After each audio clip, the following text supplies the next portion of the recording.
Kakaunti ba ang maliligtas? Sabi ko nga sa inyo, minsan kapag merong namamatay na kakilala natin o kapitbahay natin, at minsan nagtatanong tayo, ano ang sanhi, ano yung cause of death? Minsan yung siraulo nating kaibigan o kapitbahay, sasagutin tayo, nakalimot sa paghinga. Sino nga po ba ang tao na nasa matinong pag-iisip na kalilimutan ng paghinga? Wala po. May mga tao na kagagawa ng mga bagay na hindi natin inaasahan katulad ng pagpapatiwakal o pagkitil ng sariling buhay. Dati, ang mga katulad nitong klase ng kamatayan ay hindi pinapasok sa simbahan. Yung old practice natin, hindi natin pinapasok o minimisahan sa loob ng simbahan ang isang tao na nagpakamatay. For what reason? Anong kadahilanan? Una, yung tao ay nagkasala. And one of the sins that person committed ay yung tinatawag nating despair. Yung kawalan ng pag-asa. Bakit po isang kasalanan o malaking kasalanan yung kawalan ng pag-asa? Kasi kapag ang tao nawala ng pag-asa, kapag ang tao sumuko o ang isang mananampalataya sumuko, para bang sinabi niya, wala namang magagawa ang Diyos eh. Diba? And yet, we say, we profess, God is Almighty. Makapangyarihan ang Diyos. Kapag sinabi natin, God is Almighty, ibig sabihin, nothing is impossible with God. Walang imposible sa Diyos. Kaya nga, yung mawalan ka ng pag-asa, kulang na lang sabihin mo, wala namang magagawa ang Diyos sa buhay ko eh. Diba? Kaya po yun. Other than that, diba, the giver and the source of life, ang nagbibigay at pinanggagalingan ng buhay ay walang iba kundi ang Diyos. Siyang nagbigay at siya rin po ang may kapangyarihan na bumawi nito. Kaya nga totoo minsan may mga kamag-anak tayo o mahal sa buhay na merong malubhang karamdaman. Minsan, kulang na lang i-wish natin, Lord, kunin mo na. Diba? And yet, hindi naman natin pinapatay. Kasi we respect the author of life. Kaya nga rin po, diba, sa simbahan, hindi natin sinasang-ayunan yung tinatawag nating death penalty. Hindi rin natin sinasang-ayunan yung mga bagay na kontra sa buhay. Hindi natin yung sinasang-ayunan. Kasi nga po, the author of life, the giver of life, is no other than God Himself, ang Diyos. Ngunit, sa panahon natin ngayon, tinatanggap na natin at minimisahan sa loob ng simbahan yung nag-commit ng suicide. Ano bang ibig sabihin nito? Lumambot ba o nagbago ba ang pananaw ng simbahan? No. And yet, anong dahilan? Kasi, sabi nga natin kanina, walang tao na matino, na hahangarin, na mamatay. Walang taong matino. Kaya ang presupposition natin that person committed suicide because he or she is not in the right state of mind. Wala sa katinuan. Kasi sabi ko nga sa inyo, normally, ang tao, anong gusto? Mabuhay. Wala pong tao na hangad ng mamatay. Unless, may sira ang tuktok. Ngayon, ang tanong, matino po ba kayo? Matino po ba tayo? Ang matinong tao, hindi naghahangad ng masama sa sarili. No? Hindi naghahangad ng masama sa sarili. At maging sa kanyang kapwa-tao. Ang matinong tao, hindi maghahangad ng masama. No? At kung tayo matino, sasabihin ko sa inyo, higit na matino ang Diyos. At kung higit na matino ang Diyos, hindi niya hahangarin ang kapahamakan ng sino man sa atin. Kaya nga, di ba, sinasabi sa atin sa mga pagbasa, sa mabuting balita, ang Panginoong Hesus, lumilibot sa kanyang mga dinaraanan ng ginagawa niya. Nagtuturo siya. Bakit siya nagtuturo? Kasi ayaw niyang mapahamak yung tao. Kaya nagtuturo. Kaya nga rin nagpadala ang Diyos ng mga propeta. Nagpadala ng mga tao upang turuan yung mga tao at paalalahanan para hindi sila mapahamak. Di po ba yun? That's the very reason kung bakit God would send prophets, people na gagamitin niyang instrumento para yung tao iligtas. Malayo sa kapahamakan. Bakit nagpapagaling? Kasi nga, ang hangad ng Diyos, gumaling tayo, maging healthy. Never that God willed o ninais na mapahamak ang sino man sa atin. Kasi sabi ko nga sa inyo, kung matino tayo, mas higit na matino ang Diyos. Nitong nakaraang linggo, binigyang diin natin sa ating pagninilay na hindi ang Diyos ang lumalayo sa atin, bagkus tayo ang lumalayo sa Kanya kapag tayo gumagawa ng kasalanan. Sin alienates us from God. Not because God is distancing Himself from us. Hindi ho lumalayo ang Diyos. Tayo ang lumalayo sa Kanya.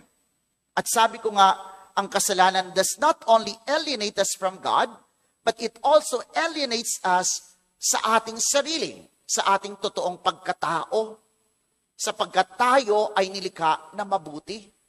Di ba, nilikha ng Diyos ang lahat ng bagay, and God created them good. Oh. Meron bang ipinanganak na magnanakaw na? Wala po Wala po. Kasi, gusto lang ipaunawa sa atin, from the start, ang tao, ang lahat ng nilikha, ay mabuti. Na po. Ano pa? Sabi ko nga rin sa inyo, ang kasalanan alienates us also from communion sa ating ugnayan, sa ating kapwa-tao. At hindi lang yon, maging sa ating harmonious relationship sa iba pang mga nilikhang bagay. Bakit may pang-aabuso ng kalikasan? Kasi sa puso ng tao, there is corruption. There is sin. May kasalanan.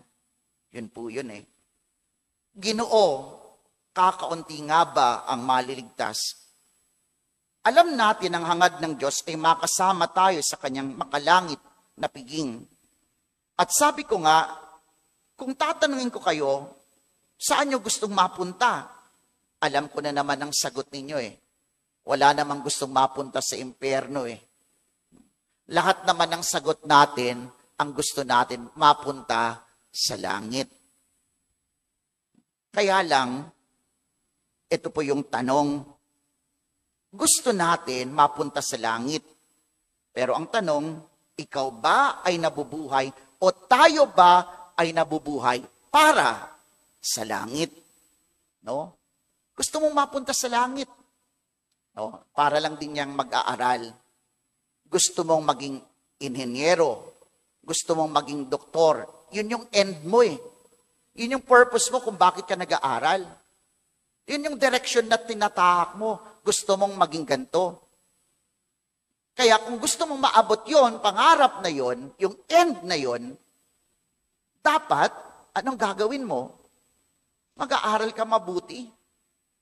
No? Hindi ka puro relax lang. No? Hindi yung sa halip na gawin yung mga dapat gawin, iba ang ginagawa mo, papaalam ka sa bahay, gagawa ng project. Yung pala, tumatambay lang. And the worst, hindi basta tumatambay, nagbibisyo pa.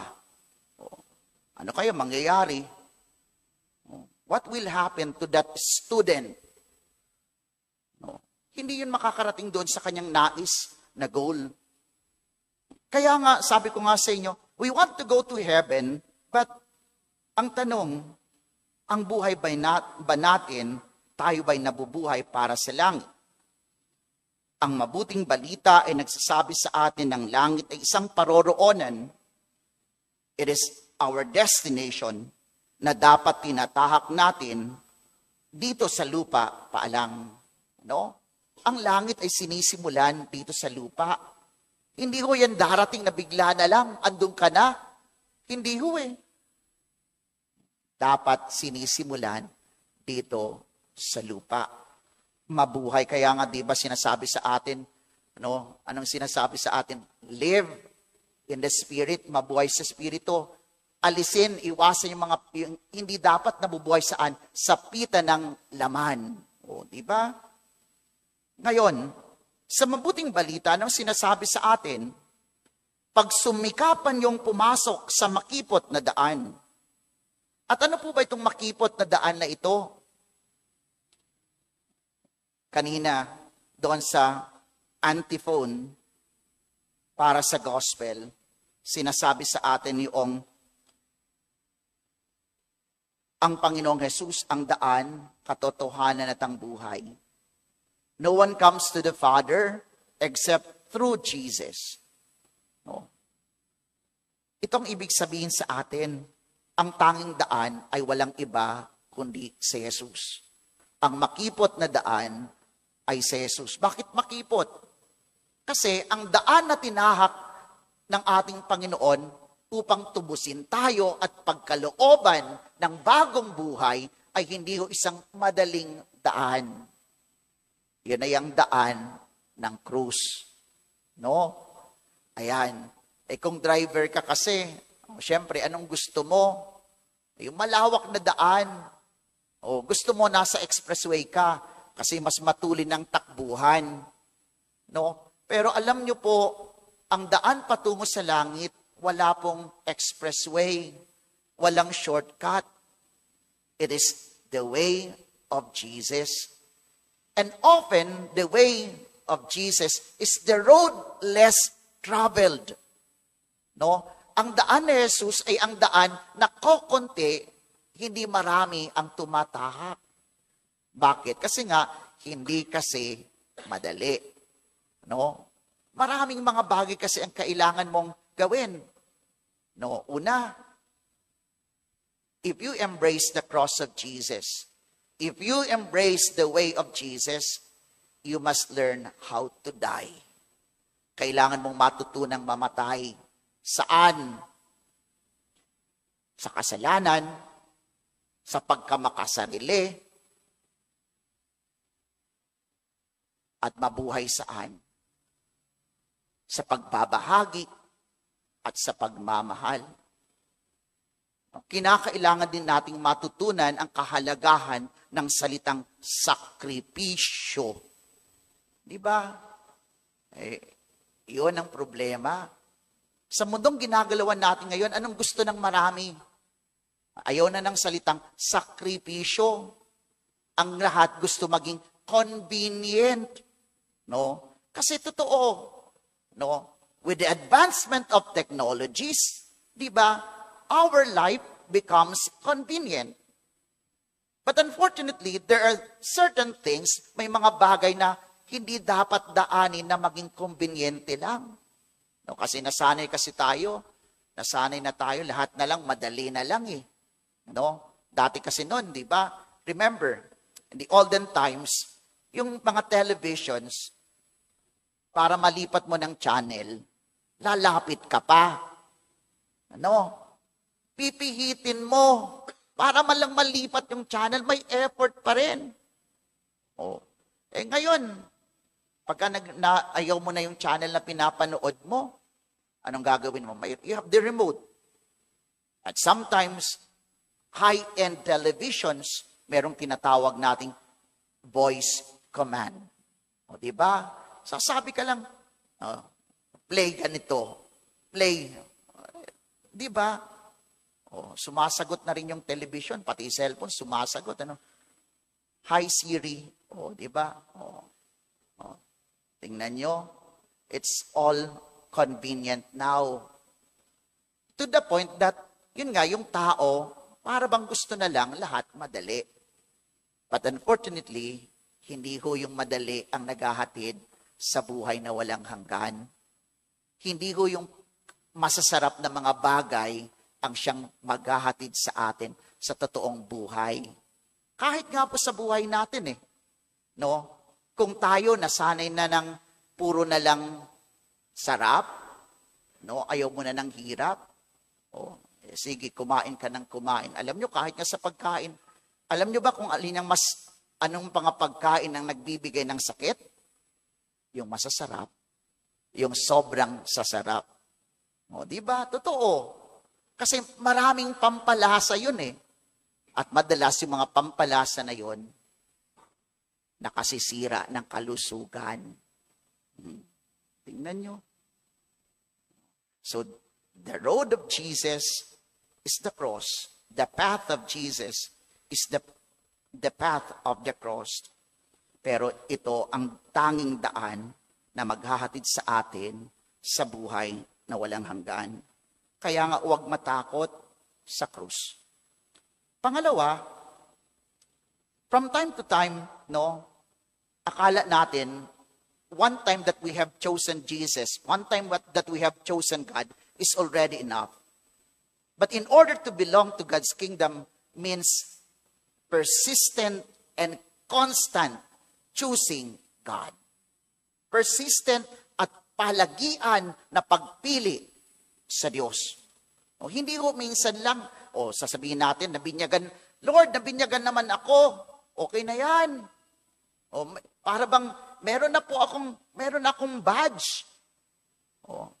May seal na po, totoo. Pagka nabinyagan kasi, there's already the seal. But unfortunately, hindi naman sapat na may selyo ka lang, hindi mo naman sinabuhay. Kasi nga, di ba, ngayon lang, tingnan natin yung loob ng simbahan. Gaano ba karami ang nabinyagan? Ngunit gaano ba kayong karami na nandirito ngayon sa loob ng simbahan at nagsisimba? Di po ba? Kasi kung talagang yung lahat ng bininyagan magsisimba, siguro kapos na kapos ang space natin, kapos na kapos ang mga upuan natin para lamang ma-accommodate yung mga mananampalataya o mga binyagan. Kulang na kulang din siguro ang bilang at schedule ng mga misa natin just to accommodate the number of believers. Kapos. Pero yun nga, sa simula, nabinyagan. Hindi naman nabuhay bilang Kristiyano. Kaya sabi ko sa inyo, it's a constant and persistent choosing Jesus, choosing God na mabuhay sa buhay natin. Hindi ho uso ang lagay para mapunta tayo sa langit. Hindi ho uso ang badge system. Hindi ho porket nag-donate ka, sure ka na. Hindi ho lahat ng palaging pagka may misa at laging merong nag-o-occupy ng front seats, hindi naman po kayo mga nasa harap ngayon hindi ho sigurado kasi alam naman ng Diyos bakit ka nandyan sa unahan, yung iba dahil status symbol. Di ba? Ayan. So, it's a constant and persistent choosing Jesus, choosing the way of Christ, choosing God na siyang maghari sa buhay natin. Belonging to God's kingdom is not something that is cheap. Hindi ho mumurahin. No? Hindi porke yun nga, sabi ko sa inyo, parang nagbigay ka ng donation, okay na. Hindi ho eh. It's constant. Patuloy, habang nabubuhay ka, do good, be good, choose God, choose the will of God. No? Yun po. And then, minsan napapakinggan natin to eh. Sola fide. Faith alone. Lord, I believe in you. Lord, I know that you are merciful. Yes, you believe that God is merciful. Totoo naman po yun. Mahabagin at maawain ng Diyos. Pero ano bang dapat? No. If God is merciful, yung mercy na yon, yung habag na yun ng Diyos, yun ang dapat magbunsod para baguhin mo ang sarili mo. Oh. Our encounter with Jesus is not an encounter na para bang, okay, na nagkita tayo, ano, para bang kilala kita, kilala mo ko, ano, pero nabago bang buhay natin? No? Ang totoo, dapat pagka nakakatagpo natin si Kristo at nararanasan natin ang habag at awa niya, it should bring conversion or change or transformation sa buhay natin. No? Ayun ang problema. No? Sinasabi natin, sola fide. No? Minsan din sinasabi natin, sola gratia. Anong ibig sabihin? Grace alone. Yes, salvation is grace. Kasi hindi naman natin kayang sagipin ang ating mga sarili. Palaging ang Diyos ang nagsisimula. Palaging ang unang gumagawa ng hakbang ay walang iba kundi ang Diyos. Totoo po yun. Pero sabi ni Santo Tomas de Aquino, grace builds on nature. Ang biyaya ay yumayabong depende sa pakikisangkot at pakikiisa ng tao para yung biyaya na yon totoong maging mabunga sa buhay ng tao. No? Para lang yan kung ilalagay natin doon sa kasabihan natin sa Pilipino, nasa Diyos ang awa, nasa tao ang gawa. May cooperation. O hindi naman pwedeng grace lang. O kaya nga sabi rin sa sulat ni Santiago Apostol, faith without good works is dead. No? Ang pananampalataya na walang kaakibat na mabuting gawa ay patay. No? Kaya, pagka ganito ang ating pananaw, binibigay na sa atin lahat eh. No? Opportunities are given to us. Ang biyaya ng Diyos ay pinagkakaloob sa atin. Baka dumating po ang araw, katulad ng picture na binibigay sa atin in the gospel, yung mga pinagtabuyan natin, yung mga minak natin, ininsulto natin, at makikita natin na nasa kaharian ng Diyos. No? Napakalungkot po nun. Diba? Napakalaking panghinayang. Sasabihin natin, kwarta na, naging bato pa. Hawak ko na, nakawala pa. Grace, opportunities are given by God. Hindi ho nagkukulang ang Diyos. Pero sana, wag nating sayangin. Kaya nga, ano yung leksyon? Treasure every opportunity. Treasure your relationship, our relationship with Christ. Treat it as the most important thing in our life.